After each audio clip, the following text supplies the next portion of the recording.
하옵소서.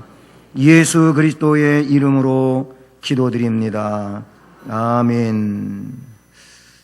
예, 우리 악기 또 찬양대원들은 가족과 함께 자리를 해 주시기를 바랍니다.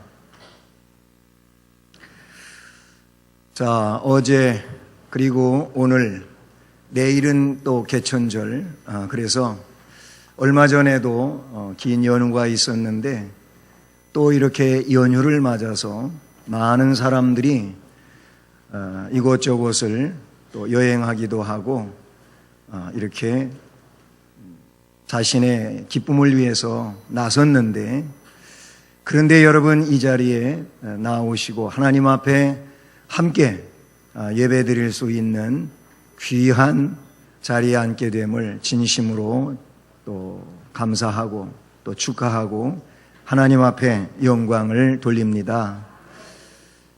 예, 아침부터 비가 부슬부슬 내렸는데 이거 참 예배당을 이럴 때는 왠지 더 열심히 와야 되는데 마음이 흔들리기도 하지요. 그럼에도 불구하고 이 자리에 이렇게 오셔서 함께 하나님 앞에 영광을 돌릴 수 있게 된 것을 아주 기쁘게 생각합니다. 여러분에게 주의 은혜가 충만하기를 소원합니다. 우리 교회가 토요 쇠마, 주일 쇠마를 하고 몇 가정이 안 되지만은 우리 부모님들이 처음에는 할머니가 손주를 데리고도 하는 일도 있었는데 그 일은 없어졌습니다만은 어쨌든 부모님이 아버지든 어머니가 자신의 아이를 데리고 말씀을 중심으로 해서 이렇게 토론하면서 하나님의 뜻을 깨달으며 하나님께 어떻게 살아야 되는지를 알려주는 이런 쇠마를 할 수 있게 된 것은 참 귀한 일이다, 이렇게 생각합니다. 지금 쇠마를 하고 있는 가정들은 쇠마가 뭔지를 그래도 이해를 하면서 참 귀한 거다 하고 깨닫고 잘 하시고 계십니다만은, 그렇지 않은 가정들도 도대체 쇠마가 뭐야 그렇게 생각이 드신다면은 토요일 날 오후 1시에 교회에 오시면은 그 광경을 여러분들이 눈으로 목격하면서 그 의미를 깨달을 수 있게 될 것입니다. 일단은 한번 맛을 보시고 그리고 쇠마를 하심으로 가정이 신앙으로 세워지는 이런 은혜의 가정들이 되기를 간절히 소원합니다. 그 일은 다음 세대를 준비하는 이런 일환인 것입니다. 우리 세대가 아니고 우리 후세대가 믿음의 뿌리를 교회에 견고히 내리고 성장되어 갈 때, 그때 바로 그 가정과 가문이 하나님께 영광을 돌리게 될 것이고 복을 받게 될 줄로 믿습니다. 오늘 말씀에도 보면은 베레스의 계보는 이러하니라 그랬습니다. 여기 계보는 그전 개역 성경에서는 족보라고 되어 있었습니다. 마태복음 1장 1절을 우리는 잘 알고 있는 말씀이지요. 나는 모르는데 또 그런 분 안 계십니까? 아브라함과 다윗의 자손 예수 그리스도의 계보라. 아멘. 거기 보면 믿음의 조상 아브라함이 나오고, 그리고 그 중간적 인물인 아주 훌륭한 성군 다윗이 나오고, 그리고 그 계보의 마침이 된 완성자가 되는 예수 그리스도가 거기 나오고 있습니다. 본문의 말씀을 보게 되면 이 룻기서 마지막 문단이고, 이 문단 속에는 10명의 이름이 나오므로 우리는 이것을 10대 족보라고 부르게 됩니다. 이 족보는 유다에게서부터 시작이 되는데 유다의 아들 베레스에게서부터 시작이 됩니다. 그래서 본문에 베레스라는 그런 이름이 등장하게 되는데요. 이 베레스는 앞에 그 4장, 오늘 룻기 4장 12절 말씀을 보면 거기 또 소개되어지고 있죠. 여호와께서 이 젊은 여자로 말미암아 내게 상속자를 주사 내 집이 다말이 유다에게 낳아준 베레스의 집과 같게 하시기를 원하노라. 거기 베레스가 나오고 있습니다.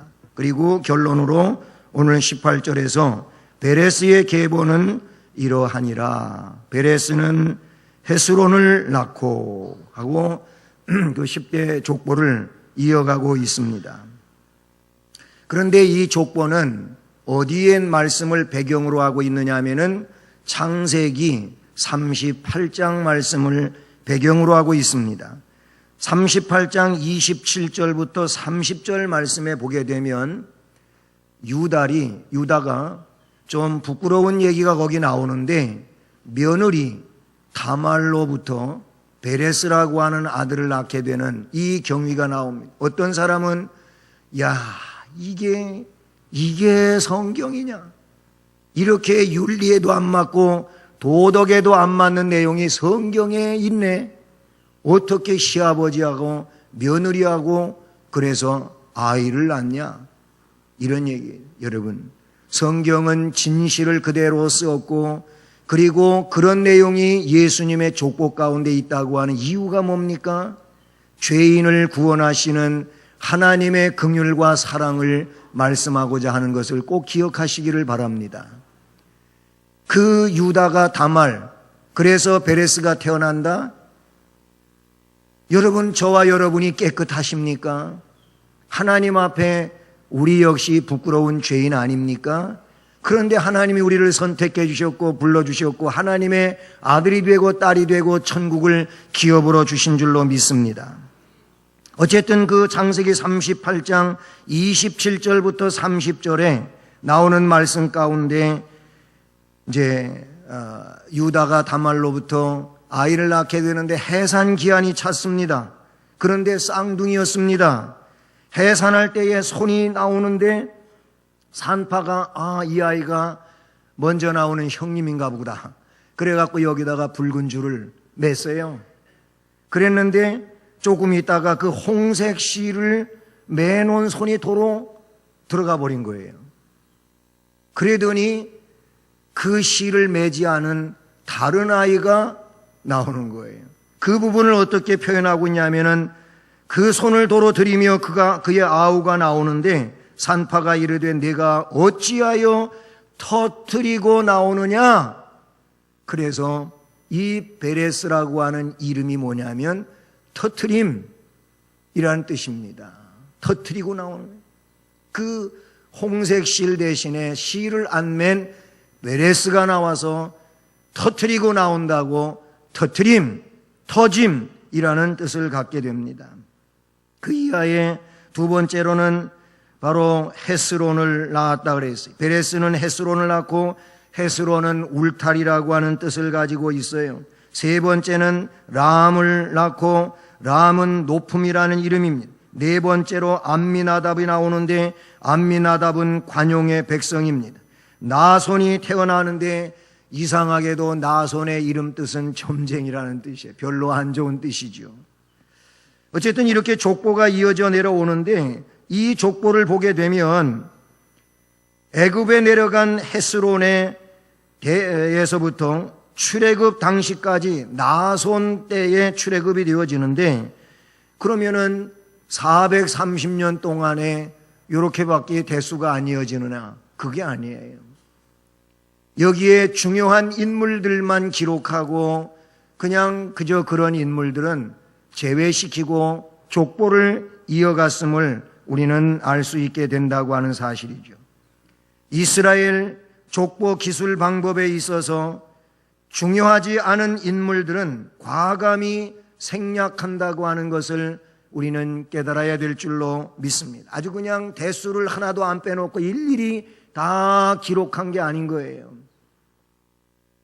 가인의 후예로서 가인이 벌을 받고 광야로 쫓겨날 때에도 나 세상 사람이 무서워서 못 가겠습니다. 두렵습니다. 아니, 가인이 아담의 아들이고 세상에 무슨 사람이 있다는 거야? 궁금하지요. 그 또한 거기에도 1대 우선, 2대 우선 이런 대수로 기록했다고 우리가 볼 수 없다는 사실인 것이죠.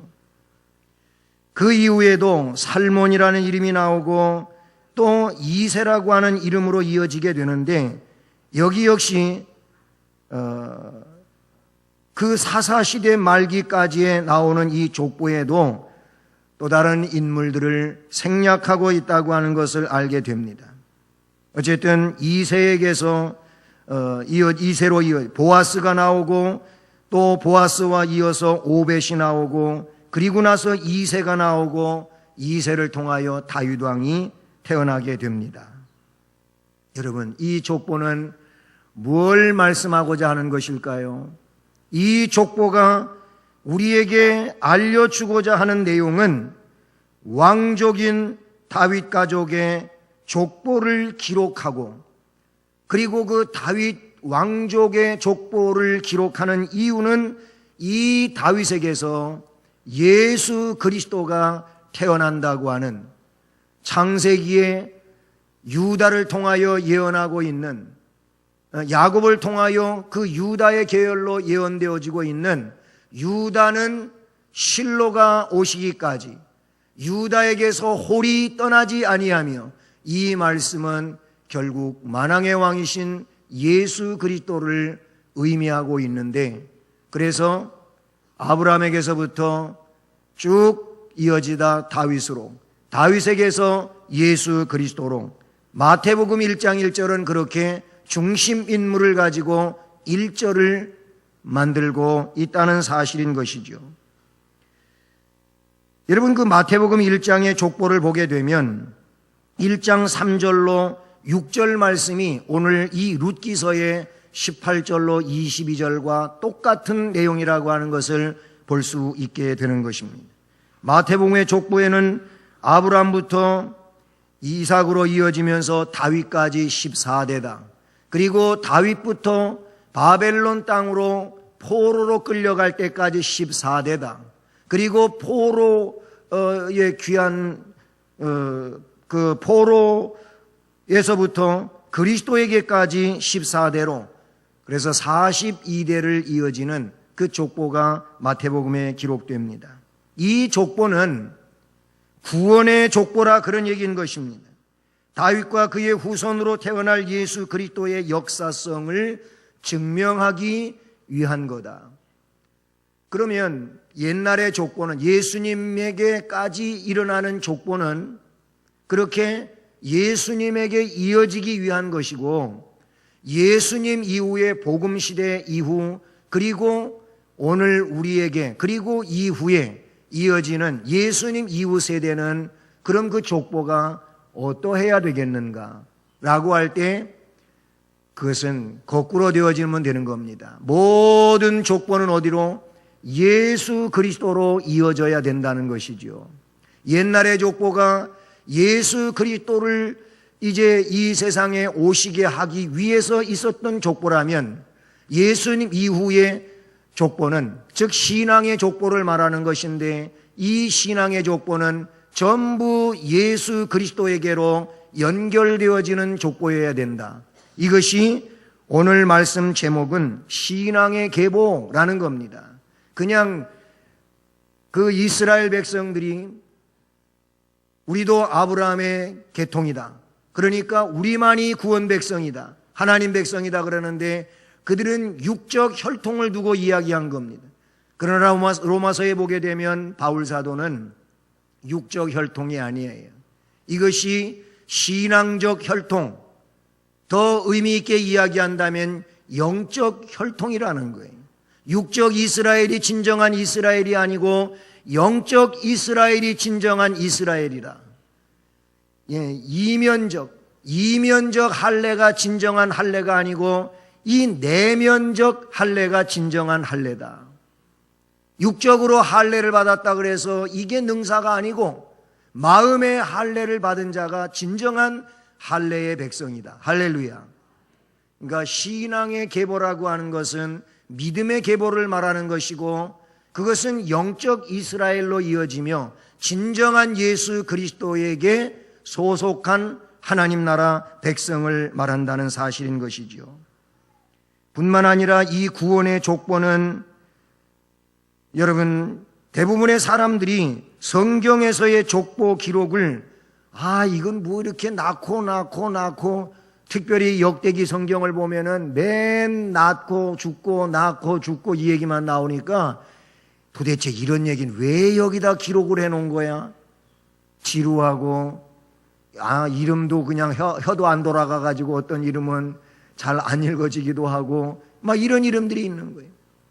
여러분, 이렇게 대부분 따분하다고 심지어 불필요한 부분으로 생각하는 사람들이 없지 않아 있는데, 그러나 본문과 같은 역사적 증거가 제시되지 않았다면 예수 그리스도에 대한 역사의 실존을 사람들이 더욱 의심한다는 것. 이거는 다른 게 아니에요. 예수 그리스도의 하나님이 또는 하나님의 아들이 이 땅 위에 인간의 몸을 입고 실존적으로 존재하심에 대하여, 그리고 죄 없는 그분이 죄인인 우리들의 죄를 담당하시기 위하여 이 땅 위에 구세주로 확실히 오셨음을 말씀해 주고 있는 내용인 줄로 믿습니다.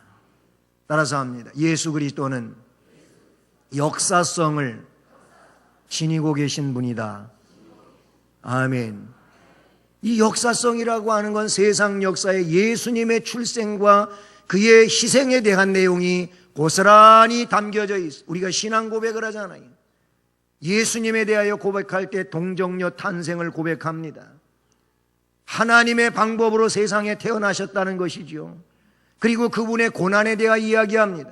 본디오 빌라도에게 고난을 받으사, 왜 본디오 얘기를 거기다 넣냐고, 본디오라고 하는 이 로마 총독의 이름을 거기다 넣냐고, 그걸 또 불만스럽게 이야기하는 사람들이 있어요. 그 역사적 현실이라는 거예요. 로마의 총독이었던 빌라도에게 예수님이 신문을 받았어요. 그리고 빌라도가 무죄 석방을 해주고자 했지만은 밀란이 이럴까봐, 이 어떤 동요가 일어날까봐, 그러면 자신이 가이사 황제로부터 불이익을 당할 것 같잖아요. 그래서 그냥 쓸그머니 빠진 거예요. 그런 역사적 현실을 그 신앙 고백에서도 분명하게 나타내주고 있다는 사실이죠.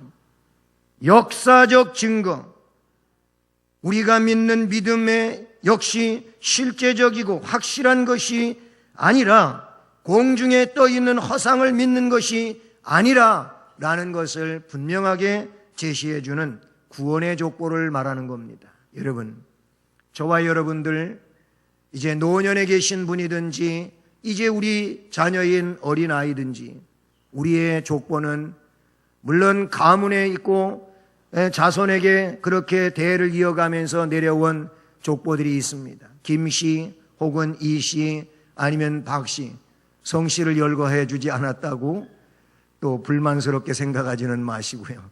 한국의 대표적인 성이 김이 박이니까 그렇게 말한 겁니다. 여러분, 이런 성별 따라서 가문이 있고 가정이 있겠지만은 우리는 영적으로 그리스도에게 연결되어져 있는 신앙의 족보여야 할 줄로 믿습니다.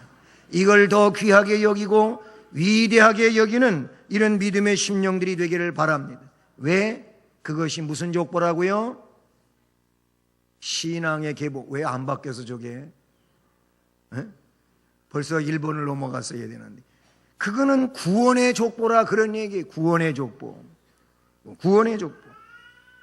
그 다음에 오늘 우리는 이 말씀에서 정말 눈여겨보며 은혜 받는 부분이 뭡니까? 그것은 새롭게 세워지는 가문이라는 거예요. 2번, 새롭게 세워지는 가문. 여러분, 룻기서에 나오고 있는 이 중요한 단어가, 룻기는 4장으로 되어 있습니다. 4장, 그치요? 4장으로 되어 있는데 1장에는 어떤 단어가 중요 단어라고 볼 수 있느냐 하면은 고통이라는 거예요. 그 고통이라는 단어는 마라라고 하는 원어로 기록이 되어져 있어요. 마라가 뭡니까? 쓰다요, 쓰다. 쓰다는 고통스러운 거, 그냥 입에 쓴맛 말을 이야기하는 것이 아니고, 고통은 쓰다, 쓴 거예요, 쓴 거.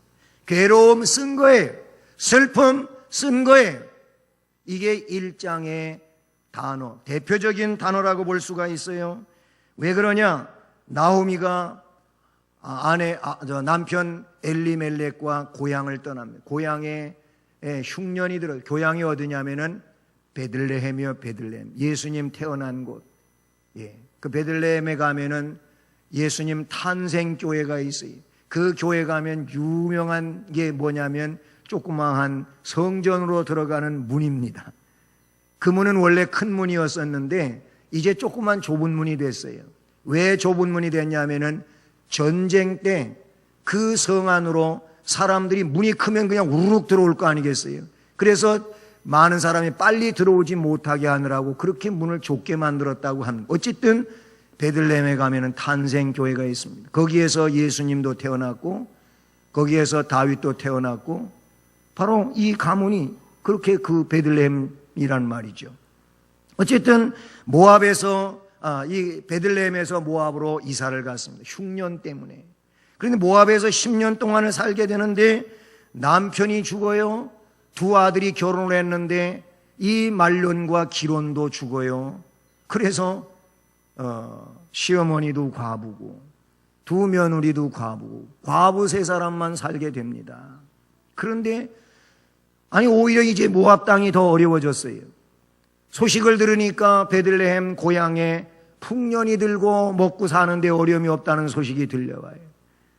다시 고향으로 돌아가야 되겠다 생각을 했어요. 누가? 나옴이라고 하는 시어머니가.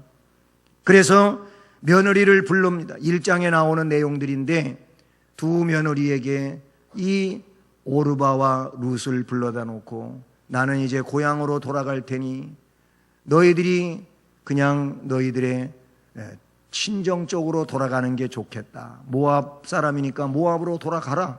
그랬더니 두 사람이 첫 번째는 안 가겠대. 그냥 어머니하고 함께 살겠대요. 그래서 또다시 재차 두 번째 얘기를 했더니 첫 며느리 오르바는 돌아갔어요. 떠나갔어요. 어머니에게 입 맞추고 떠나갔어요. 그런데 둘째 며느리 룻은 1장 18절 말씀 한번 돌아가 볼래요? 거기 가보면은 아주 유명한 말씀이 기록이 되어져 있습니다. 뭐라고? 룻이 이르되 내게 어머니를 떠나 어머니를 따르지 말고 돌아가라 강권하지 마십시오. 강조하지 마세요. 그렇게 말을 하면서 첫 번째 이어가는 말이 뭡니까? 어머니께서 가시는 곳에 나도 가고, 그 다음에 다같이 시작. 어머니께서 머무시는 곳에서 나도 머물겠나이다. 이것도 중요하지만 두 번째 이 얘기는 더 중요해. 뭐라고? 시작. 백성이 나의 백성이 되고 어머니의 하나님이 나의 하나님이 되시리라. 아멘. 여기 어머니의 하나님이 내 하나님이 될 겁니다. 그 다음에 나오는 17절 말씀 뭐라고? 읽어봐요. 시작. 어머니께서 죽으시는 곳에서 나도 죽어 거기 묻힐 것이라. 만일 내가 죽는 일 외에 어머니를 떠나면 여호와께서 내게 벌을 내리시고 더 내리시기를 원하나이다 하는지라. 죽는 일 외에는 어머니를 떠나는 일 없을 겁니다. 죽어도 어머니 계신 곳에 죽어 묻힐 겁니다.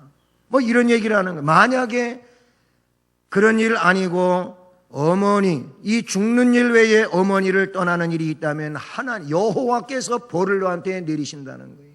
그러니까 나를 어머니, 시어머니 떠나서 다른 데로 가라고 하지 마십시오.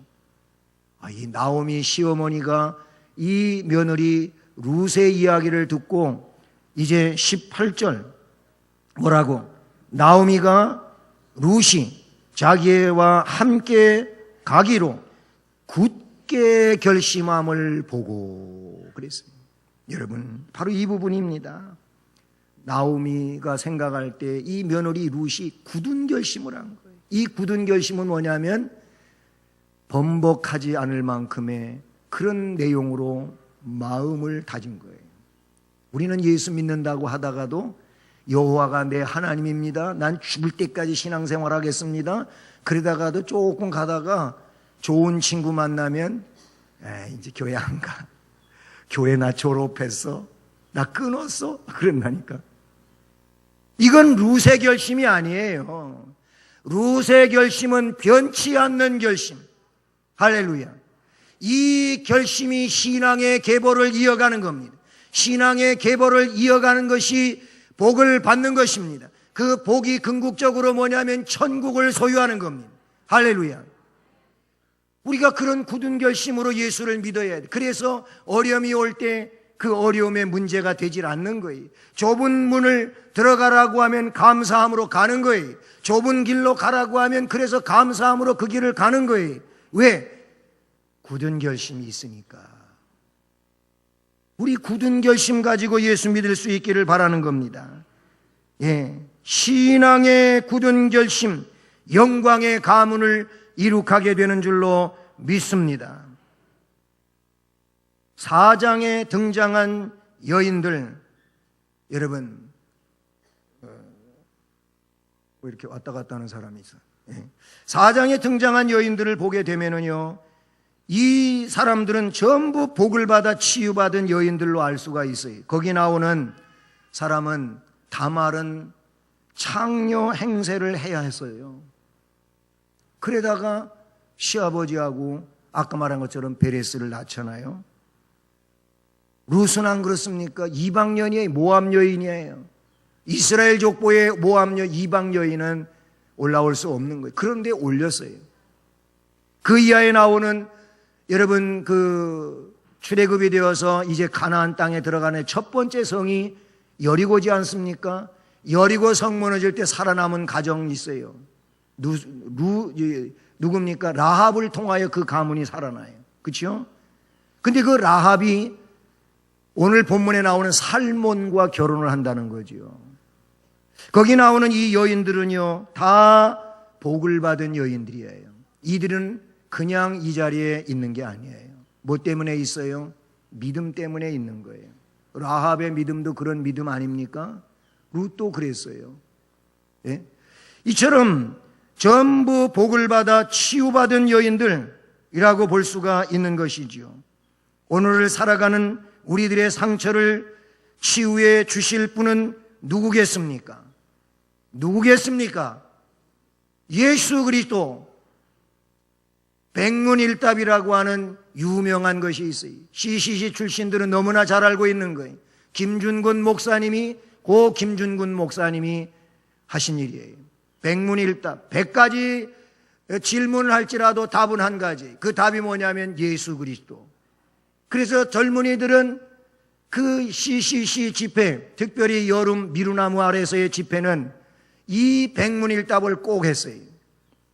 그래서 김준근 목사님이 우리의 소망, 왜 안 하신대? 다 가르쳐 드렸는데.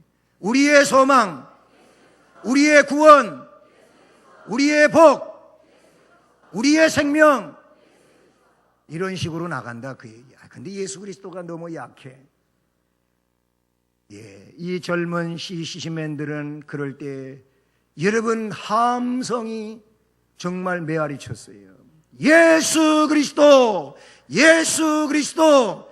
그걸 하면서 정말로 가슴이 뭉클거리고 뜨겁고 어찌할 수가 없고, 그래서 거지 전도를 간 거예요. 일주일 동안 아무것도 없이 먹을 거 돈 한 푼 없이 다니면서 전도하고, 그리고 성도들의 대접을 받으면서 끼니를 이어가고, 이게 거지전도예요. 거지전도.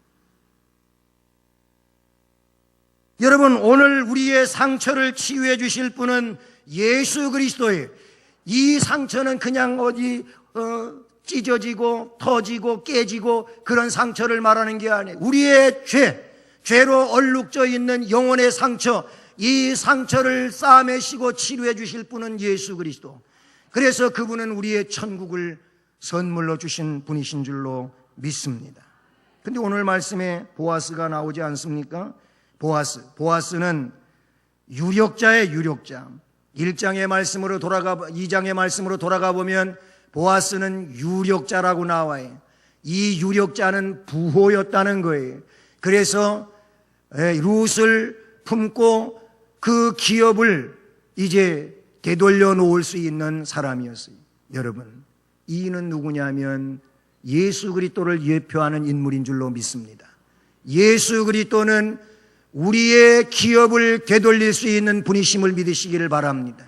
이 기업은 이 세상에서 많이 가지고 있던 땅 문서라든지 어마어마한 통장의 잔액이라든지 이런 거를 말하는 게 아니에요.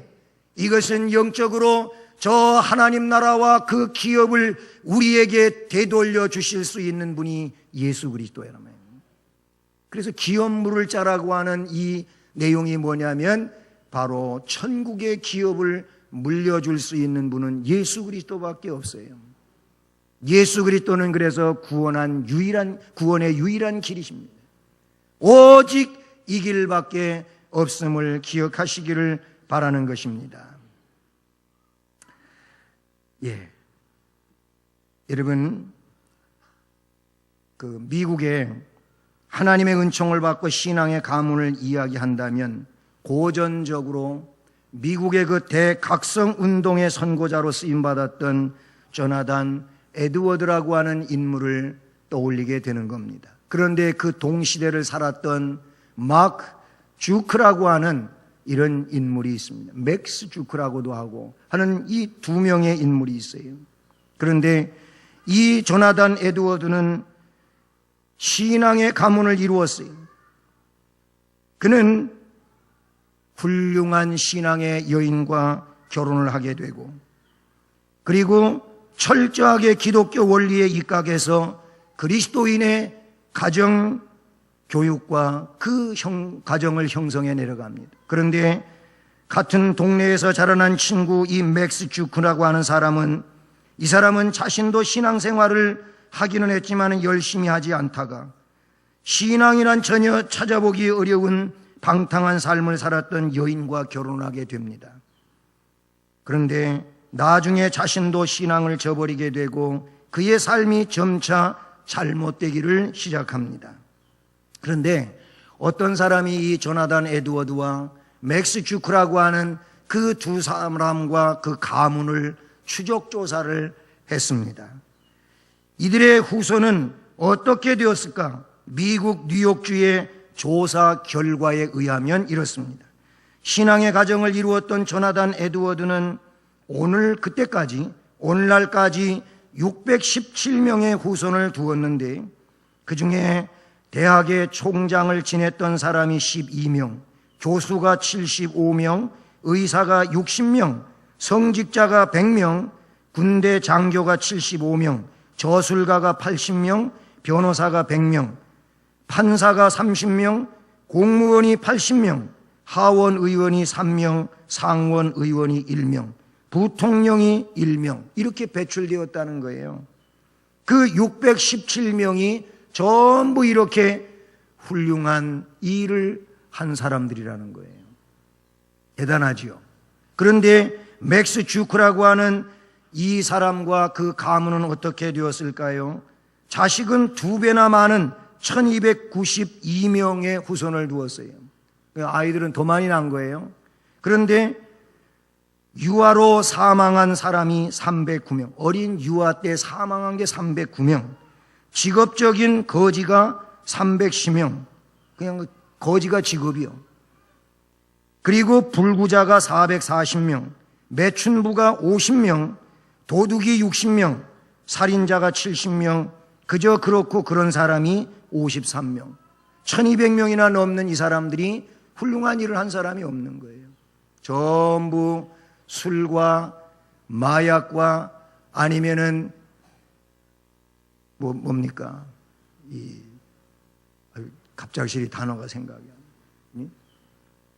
투기하고 도박하고 하는 거에 빠진 거예요. 그러니까 생활이 제대로 안 되는 거예요. 그런 사람들이 됐다는 겁니다. 사랑하는 여러분, 저는 오늘 말씀에 근거하여 여러분들에게 선포합니다. 우리 신앙의 계보를 이어가시기를 바랍니다. 여러분, 할머니, 할아버지이십니까? 아들, 며느리, 딸, 사위, 그리고 그 아래서 태어난 손자, 손녀, 신앙의 계보를 위하여 기도하십시오. 그리고 만날 때마다, 시간 있을 때마다, 아니 시간을 내서라도 신앙을 강조하십시오. 하나님을 여호와로, 예수 그리스도를 구세주로 우리는 섬기며 살아야 하늘의 백성이요 하늘의 복을 받는다. 이 신앙의 계보를 강조하시기를 바랍니다. 우리보다도 우리 후시대 자녀들이 더 신앙이 뛰어나야 됩니다.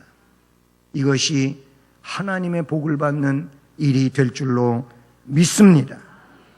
그러므로 우리들도 룻과 나오미, 보아스처럼 믿음을 가진 사랑의 사람이 되어야 할 줄로 믿습니다.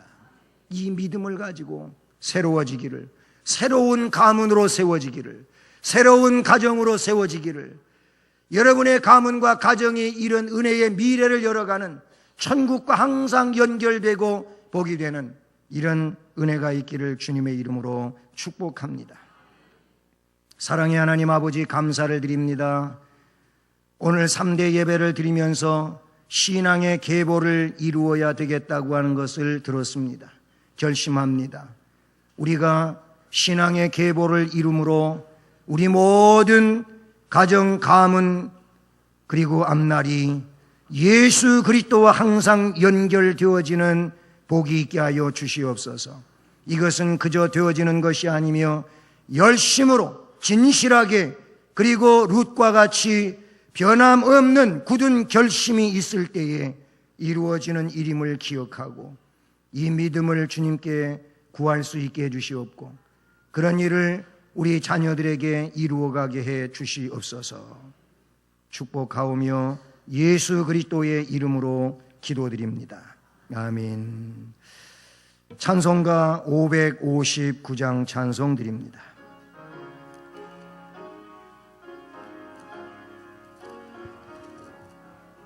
사철의 봄바람 불어있고 하나님 아버지 모셨으니